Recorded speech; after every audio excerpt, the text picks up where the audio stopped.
Now a story you will only see right here, an exclusive inside look at the overcrowding plaguing GTA hospitals. You've all seen the photos online and heard the stories, but our Paul Bliss got inside a hospital to see how they're jamming patients into any space they can just to keep up. Paul, how long can they sustain this? Well, Zoraida, it seems like they're going to have to cope indefinitely. The hospital we went to is running at 125% capacity. The chief operating officer calls it a crisis, and guess what? The flu season surge has yet to land on their doorstep. Bursting at the seams, South Lake Regional Hospital in Newmarket is taking drastic measures. It's a pretty tight space. This is supposed to be an auditorium for staff seminars. Now it's like a MASH unit. South Lake has 100 patients more than it's designed to handle. Hallways, sometimes staff lounges, patient lounges, you name it. If we can tuck a patient there, sometimes that's what we're forced to do.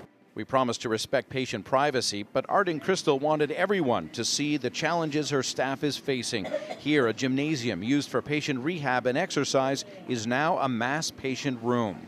It's very difficult for patients and families, period, when they're admitted to hospital, but to have them come into an environment that is not designed for patient care is difficult for anyone. Hospital COO and former surgeon Dr. Stephen Beattie says they're still able to maintain patient safety and infectious disease protocol, but the juggling drains resources. It's challenging enough for the 10 patients residing in the converted auditorium, but they don't have a washroom in there, unlike most patient rooms. They have to come into this hallway and use the public toilet.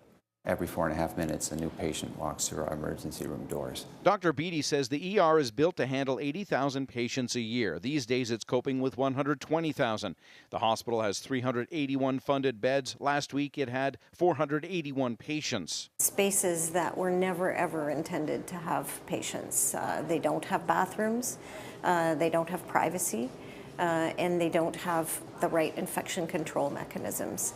A year ago, the hospital experienced a surge in patients due to a nasty flu season and the aging population.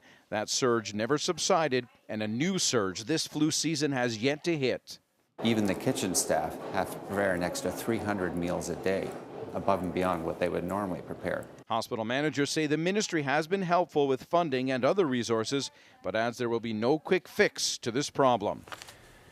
The CEO tells me approximately 30% of the patients there could actually be discharged if there were proper facilities for home care and long-term care, but those spaces just aren't available. She says the system has to start planning for 10 years out, especially because, as I mentioned, the population is aging. Live at Queen's Park, I'm Paul Bliss. We'll send it back to you.